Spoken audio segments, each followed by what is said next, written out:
আরাফার দিনে একদিকে হাজী সাহেবদের জন্য আমল, আরেকটা হলো যারা আরাফার ময়দানে নাই তাদের জন্য আমল। যারা হাজী সাহেবরা আরাফার ময়দানে অবস্থান করছেন তাদের জন্য ওই দিনের সবচেয়ে শ্রেষ্ঠ আমল হলো লা ইলাহা ইল্লাল্লাহু ওয়াহদাহু লা শারীকা লাহু লাহুল মুলকু ওয়া লাহুল হামদ ওয়া হুয়া আলা কুল্লি শাইইন কাদির। এটা মহব্বতের সাথে অর্থ বুঝে ধীরে ধীরে বারবার করে পড়তে থাকা, এটা হলো সবচেয়ে বেশি প্রয়োজনীয় কাজ। কেন? কারণ নবী করিম সাল্লাল্লাহু আলাইহি সাল্লাম বলেছেন যে খায়রুদ দুআ দুআউ ইয়াউমি আরাফা, আরাফাত দিনের দোয়া হলো শ্রেষ্ঠ দোয়া। ওয়া খায়রু মা কুলতু আনা ওয়ান নাবিয়্যুনা মিন ক্বাবলি, নবীজি বলেছেন আমি আর আমার পূর্বের যত নবী রাসূল এসেছেন সবাই যত দোয়া আল্লাহর কাছে করেছে এর মধ্যে সবচেয়ে উত্তম হলো এটা, লা ইলাহা ইল্লাল্লাহু ওয়াহদাহু লা শারীকা লাহু লাহুল মুলকু ওয়া লাহুল হামদু ওয়া হুয়া আলা কুল্লি শাইইন কাদির। আল্লাহ ছাড়া সত্যিকারের কোনো মাবুদ নাই। লা ইলাহা ইল্লাল্লাহ ওয়াহদাহু লা শারীকা লাহু, তিনি একক এবং তার কোনো শরীক নাই। লাহুল মুলক ওয়া লাহুল হামদ, রাজত্ব এবং প্রশংসার অধিকারী একমাত্র তিনি। ওয়া হুয়া আলা কুল্লি শাইইন কাদির, তিনি সব কিছু করতে সক্ষম। বাহ্যিক দৃষ্টিকোণ থেকে এই বাক্যগুলোর মধ্যে কোনো প্রার্থনা নাই, তাহলে এগুলোকে দোয়া বলা হচ্ছে কেন? সেটা নিয়ে অনেক আলাপ আছে এবং মুহাদ্দিসিনে কেরাম একমত যে এইগুলো দোয়া। এখানে আল্লাহ রাব্বুল আলামিনের কাছে পরোক্ষভাবে নিজের চাওয়াকে পেশ করা হচ্ছে, আল্লাহর শক্তিমত্তার কথা জাহির করে আল্লাহর কাছে নিজের সবকিছুই নিবেদন করা হচ্ছে পরোক্ষভাবে, এটাও দোয়াই। তো এটা হলো আরাফার ময়দানে যারা হাজির অবস্থান করবেন তারা সবচেয়ে বেশি পড়বেন। অনেক উলামা একরাম অবশ্য বলেন যে এই দোয়া অর্থাৎ লা ইলাহা ইল্লাল্লাহু ওয়াহদাহু লা শারীকা লাহু লাহুল মুলকু ওয়া লাহুল হামদু ওয়া আলা কুল্লি শাইইন কাদির আরাফার দিনে, আরাফার বাইরে যারা পৃথিবীর বিভিন্ন প্রান্তে গায়রে হাজি যারা আছি তারাও পড়তে পারেন, বরং আরাফার দিনে তাদের এটা পড়া উচিত এবং এ ব্যাপারে অনেকে রেকমেন্ড করেন। তাহলে একটা কারণে পেলাম লা ইলাহা ইল্লাল্লাহু ওয়াহদাহু লা শারীকা লাহু এটা পড়া, এবং আরাফাতের দোয়াকে সবচেয়ে শ্রেষ্ঠ দোয়া বলা হয়েছে। এই জন্য হাজী সাহেবরা বিশেষ করে যারা সেখানে অবস্থান করছেন ওই দিন একেবারে সূর্য ডুবা পর্যন্ত, জোহর থেকে নিয়ে সূর্য ডুবা পর্যন্ত পুরো সময়টা দোয়ার ভিতরে ডুবে থাকা, এটা হলো সবচেয়ে বড় কাজ। আর যারা আরাফায় নাই, আরাফার বাইরে আছে, যারা হজে যাচ্ছেন না, তারা আরাফার দিনটাতে তারা রোজা রাখবেন। আরাফার দিনের রোজা নিয়ে আমাদের দেশে প্রতি বছরই গন্ডগোল বা মত পার্থক্য দেখা দেয়, কোন দিন রোজা রাখবো?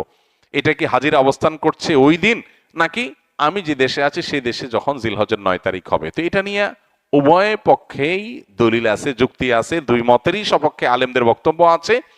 সেক্ষেত্রে তুলনামূলকভাবে আমি যে দেশে আছি সেই দেশে জিলহজের 9 তারিখটা হলে সেটাকে আরাফার দিন হিসাবে, আরাফার দিন যদিও বাহ্যিকভাবে মনে হয় যে আরাফার ময়দানের সাথে সংশ্লিষ্ট, কিন্তু আসলে এই যে দিনগুলা ইয়াউমুত তারবিয়া, ইয়াউমে আরাফা, ইয়াউমুন নাহার, ইয়াউমুত তারবিয়া বলা হয় জিলহজের 8 তারিখকে, ইয়াউমুল আরাফা বলা হয় জিলহজের 9 তারিখকে, ইয়াউমুন নাহার বলা হয় জিলহজের 10 তারিখকে। এখন এই নামগুলো যদিও হাজিদের হজের সাথে রিলেটেড, কিন্তু হজের বাইরে যারা আছে তাদের জন্য আপনার ফিকহের কিতাবগুলোতে বিভিন্ন দ্বীনি কিতাব পুস্তকে ইয়াউমে তারবিয়া, ইয়াউমুন নাহার বলা হয়েছে। এর মানে এটা না যে হাজিদের সাথে মিল করতে হবে, যে দেশে যেটা হবে সেটাই প্রযোজ্য হয়। তো সেই আলোকে ইয়াউমে আরাফা আপনি যেখানে অবস্থান করছেন সেখানকার 9 তারিখ হিসাব করে রোজা রাখতে পারেন। যদি আপনার কাছে বেশি মনে হয় যৌক্তিক যে না হাজিদের অবস্থানের সাথে মিল করে রাখাটা, যেহেতু নামের মধ্যেই ইয়াউমে আরাফা আছে, অতএব ওইটা আমি রাখবো, তো সেক্ষেত্রে আপনি সেটাও করতে পারেন, কোনো অসুবিধা নেই। কোন কোন রেওয়ায়েতের আলোকে জিলহজের প্রথম 9 দিনের প্রত্যেক দিন রোজা রাখা উচিত, কারণ মামিন আইয়ামিন আল আমালুস সালিহু ফিহিন্না আহাব্বু ইলাল্লাহ মিন হাযিহিল আইয়াম, বুখারীর হাদিস রয়েছে। এই দশকটাতে এমনি নেক আমল করা উচিত। অতএব নফল রোজা আপনি প্রথম সবগুলো দিন রাখতে পারেন, তাহলে আর কোনো ইখতিলাফের ঊর্ধ্বে এমনি উঠে গেলেন। অতএব আরাফার দিনে আরাফাতের বাইরে যারা আছে তারা রোজা রাখবেন, আর আরাফাতে যারা আছেন তারা কি করবেন? ওই যে লা ইলাহা ইল্লাল্লাহু ওয়াহদাহু লা শারীকা লাহু বেশি বেশি পড়বেন, আর বেশি বেশি আল্লাহর কাছে দোয়া করবেন। দোয়াটা অবশ্য আমরা আরাফাতে যারা নাই তারাও করতে পারি।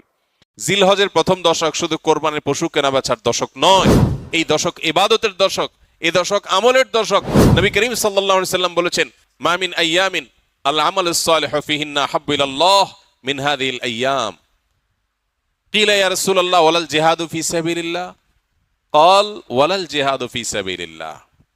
নবীজি সাল্লাল্লাহু আলাইহি সাল্লাম বলেছেন জিলহজের এই 10 দিন পহেলা জিলহজ থেকে 10ই জিলহজ পর্যন্ত এই 10টা দিন নেক আমল করলে আল্লাহর কাছে এর মর্যাদা, মাহাত্ম্য, ফজিলত এত বেশি যে অন্য কোন সময়ের অন্য কোন আমলে আল্লাহ এত খুশি হন না বা আল্লাহর কাছে এত প্রিয় না, এই দশকের ভালো কাজ আল্লাহর কাছে যত বেশি প্রিয়। এই দশক উপলক্ষে আমরা 10টি কাজ করব। জিলহজের প্রথম 10টি দিন এবং এই 10টি রাত রমজানের পরে ইবাদতের সবচাইতে গুরুত্বপূর্ণ, তাৎপর্যপূর্ণ, ফজিলতপূর্ণ দশক এবং মৌসুম। জিলহজের প্রথম দশকের যত গুরুত্ব কোরআন হাদিসে এবং সালাফে সালেহীনের আমলের মধ্যে বর্ণিত হয়েছে, আমাদের সমাজে এই 10টা দিনের ইবাদতের ব্যাপারে মানুষের অবহেলা যেন ততটাই চরমে। ইসলাম জিলহজের প্রথম 10 দিনের যত গুরুত্ব, যত তাৎপর্য বর্ণনা করেছে, এর ছিটে ফোটাও আমাদের সমাজে সচরাচর চোখে পড়ে না। আমরা কোরবানির পশুর হাট কিংবা গরু ছাগলের আনাগোনা দেখে জিলহজ মাস আসছে সেটা টের পাই, অনুভব করতে পারি। অথচ সাহাবা ইকরাম রিদওয়ানুল্লাহি তাআলা আলাইহিম আজমাইন তারা জিলহজের প্রথম 10টি দিন ইবাদতের ব্যাপারে এত বেশি মাশগুল হতেন, এত বেশি রত থাকতেন যে তাদের বাজারে ঘাটে জিলহজের প্রথম দশকের আলামত বোঝা যেত। সাহাবী আবু হুরায়রা রাদিয়াল্লাহু তাআলা আনহু এবং কোন সাহাবী জিলহজের প্রথম দশক এলে বাজারে যেতেন শুধুই তাকবীর পাঠের উদ্দেশ্যে, কোনো কেনা বেচার উদ্দেশ্যে না। উদ্দেশ্য ছিল বাজারে গিয়ে বাজারে দুনিয়াদারিতে মগ্ন মানুষগুলোকে জিলহজের প্রথম দশকের ইবাদতের ব্যাপারে স্মরণ করানো। এজন্য বাজারে গিয়ে এই দশকে বলতেন আল্লাহু আকবার, আল্লাহু আকবার, লা ইলাহা ইল্লাল্লাহু, আল্লাহু আকবার, আল্লাহু আকবার ওয়া লিল্লাহিল হামদ। এই যে তাকবীর, তাহমিদ, তাহলিল, আল্লাহর একত্ববাদ, আল্লাহর বড়ত্ব এবং প্রশংসা জ্ঞাপন করা, এটা এই দশকের অন্যতম গুরুত্বপূর্ণ একটা আমল। এই আমল করবার জন্য সাহাবীদের কেউ কেউ বাজারে গিয়ে একটু সরবে বলতেন, যাতে করে তার শুনে শুনে অন্যরাও বলতে পারে। মিডল ইস্টের কোন দেশের কোন এলাকাতে একটি চমৎকার দৃশ্য জিলহজের প্রথম 10 দিন উপলক্ষে দেখা যায়। সেটা হলো বিভিন্ন বাসাবাড়ির গেইটে, গ্যারেজে, বিভিন্ন সুপার শপ, শপিং মল, ছোট বড় দোকান ইত্যাদিতে ছোট্ট একটা ডিভাইস সেট করে সেখানে তাকবীরের অডিও অনবরত চালু করে রাখা হয়। মৃদু ভলিউমে হালকা আওয়াজে যে তাকবীরের ধ্বনি চালানো হয়, এটার উদ্দেশ্য পথচারী বা আশপাশ দিয়ে যারা যাবে তাদের জন্য স্মরণ হয় যে এই দশকে নবী আলাইহিস সালাম নির্দেশ করেছেন ফাকসিরু ফিহিন্না মিনাত তাকবীরি ওয়াত তাহলিলি ওয়াত তাহমিদ। এই দিনগুলো যখন আসবে এবং তাকবীরের তাশরিকের আইয়ামে তাশরিকে যে দিনগুলো আছে সেগুলোতেও আল্লাহর একত্ববাদের বর্ণনা লা ইলাহা ইল্লাল্লাহ বলার মাধ্যমে, আল্লাহর বড়ত্বের বর্ণনা আল্লাহু আকবার বলার মাধ্যমে, আল্লাহর প্রশংসার জ্ঞাপন আলহামদুলিল্লাহ বলার মাধ্যমে বেশি বেশি যেন করি আমরা। নবীজি নির্দেশ করেছেন তোমরা এই দিনগুলোতে বেশি বেশি লা ইলাহা ইল্লাল্লাহ, আল্লাহু আকবার, আলহামদুলিল্লাহ এগুলো পাঠ করবে। এই জন্য ভাইরা আমার, আমাদের কর্তব্য হলো জিলহজের প্রথম দশকের ইবাদত, এর তাৎপর্য, এর আমল, এর গুরুত্ব, এর মাহাত্ম্য এই সম্পর্কে সমাজে জানাশোনা যেন বাড়ে, সচেতনতা যেন বাড়ে। এই হারিয়ে যাওয়া বা অনেকটাই মানুষের আমল থেকে সরে যাওয়া, ছুটে যাওয়া এই বিষয়টাকে যেন পুনরায় জিন্দা করা যায়, এই জন্য আমাদের ভূমিকা রাখা দরকার। আমরা যদি প্রত্যেকটা মানুষ যার যার জায়গা থেকে সিদ্ধান্ত গ্রহণ করি যে জিলহজের প্রথম দশক উপলক্ষে কোরআন এবং হাদিসের আলোকে যে করণীয়গুলো আছে এগুলো একজন ইমানদার হিসাবে আমি আমল করব, আরো 2-4-5 জন মানুষকে আমি অ্যাওয়্যার করব, সচেতন করব, ইনশাআল্লাহ অনেকটা হারিয়ে যাওয়া এই আমলগুলো নতুন করে পুনরায় জিন্দা হবে, জীবিত হবে। চেষ্টা করা যাবে তো ইনশাআল্লাহ? প্রিয় ভাইরা আমার, আমাদের মধ্যে কেউ যদি বাজারে যায়, চায়ের দোকানে যায় এবং যে একটু যদি জোরে আল্লাহু আকবার, আল্লাহু আকবার, লা ইলাহা ইল্লাল্লাহু, আল্লাহু আকবার, আল্লাহু আকবার ওয়া লিল্লাহিল হামদ, তাকবীর, তাহমিদ, তাহলিল যদি পাঠ করে, কোনো কাজ নাই, কোনো কারণ নাই, চায়ের দোকানের আড্ডার মধ্যে গিয়ে একটু উচ্চস্বরে তাকবীর পাঠ করেছে কেউ, তাহলে সমাজের মানুষ সেটাকে নেগেটিভলি দেখবে, মনে করবে লোকটার মাথায় সমস্যা কিনা, হঠাৎ করে তাকবীর কেন বলল। অর্থাৎ এই পরিমাণ গাফলতিতে আমরা নিমজ্জিত হয়ে গেছি যে আল্লাহর জিকিরটা আমাদের কাছে অস্বাভাবিক আর গাফলতিটা স্বাভাবিক হয়ে গেছে। এই পরিস্থিতি থেকে উম্মতকে বাঁচাবার জন্য আমরা একটু চেষ্টা করতে পারি না ইনশাআল্লাহ? স্কিলের ভাইরা যারা আছেন, বিশেষ করে ছুটি হয়ে যাবে, বাড়িতে যাবেন, ঘরে যখন একটু প্রবেশ করবেন, ঘরের লোকজন বিভিন্ন কাজে আছে, একটু মৃদু ভলিউমে, ডিস্টার্ব করার মতো আওয়াজে না, একটু মৃদু ভলিউমে আপনি যদি তাকবীর বলে উঠেন, হয়তো আরেকজনের স্মরণ হবে ইনশাআল্লাহ। আমরা এখানেও যে কয়দিন আসি আমরা বাহির থেকে এসে রুমে প্রবেশ করলাম বা কয়েকজনের মধ্যে প্রবেশ করলাম, তখন যদি একটু সরবে পড়ি এই উদ্দেশ্যে যাতে করে অন্যের স্মরণ হয়, তাহলে হয়তো আমলটা জিন্দা হবে। জিলহজের প্রথম দশক উপলক্ষে আমাদের সবগুলো মনিটরে ইনশাআল্লাহ এই দশকে তাকবীরের ধ্বনি উচ্চারিত হতে থাকবে মৃদু ভলিউমে, যাতে করে অন্যদের স্মরণ হয়। এই সবগুলোর উদ্দেশ্যই হলো জিলহজের প্রথম দশককে আমরা ইবাদত এবং আমলের একটা দশকে পরিণত করব ইনশাআল্লাহ। রমজান মাসে আলহামদুলিল্লাহ কম হোক বেশি হোক, ভুল হোক ভালো হোক মন্দ হোক, মিলিয়ে ঝুলিয়ে আমল করার একটা চেষ্টা আমাদের সমাজে আছে।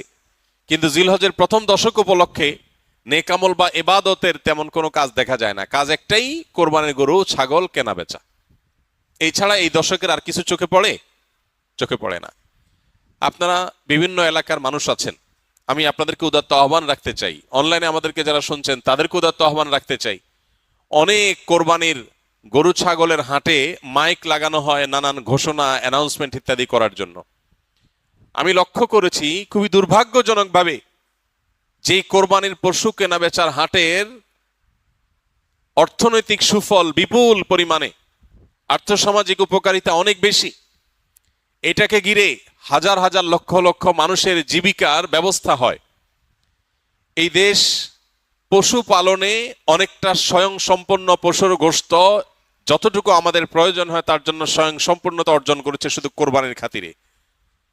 সারা বছর একটা বাছুর লালন পালন করার পর বা 2 বছর লালন পালন করার পর যখন বাজারে বিক্রি করে, কেউ একজন গরিব মানুষের সংসার পালার মতো টাকা হয়ে যায়। বহু মানুষের জীবিকা এই কোরবানির এই ইবাদতের মাধ্যমে আল্লাহ তাআলা ব্যবস্থা করেছেন। কোরবানির এই আমলটা যেখানে একটা ইবাদত, আল্লাহর গুরুত্বপূর্ণ একটা নির্দেশ। নবী করিম সাল্লাল্লাহু আলাইহি সাল্লাম কানা নবী সাল্লাল্লাহু আলাইহি সাল্লাম আকামা রাসূলুল্লাহ সাল্লাল্লাহু আলাইহি সাল্লাম বিল মদিনাতে 10 সিনিন ইউদাহি, নবীজি 10 বছর কোরবানি করতেন, মদিনায় অবস্থান করেছেন এবং কোরবানি করতেন। শুধু বিদায় হজের সময় তিনি হজের সফরে ছিলেন, বাকি বছরগুলোতে তিনি মদিনা থেকে প্রতি বছর কোরবানি করতেন। তো কোরবানির